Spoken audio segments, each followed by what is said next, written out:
diri lahaa iskana kaaga goyi lahaa caadi caadi caadi caadi bay iska dhigayaan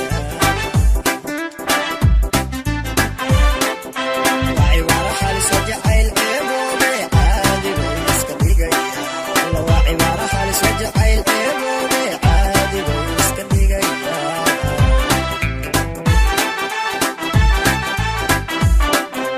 waa cibaaro khaalis wajacayl ceeboobe caadi bay iska dhigayaan waa cibaaro khaalis wajacayl ceeboobe caadi bay iska dhigayaan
caadi caadi caadi caadi bay iska dhigayaan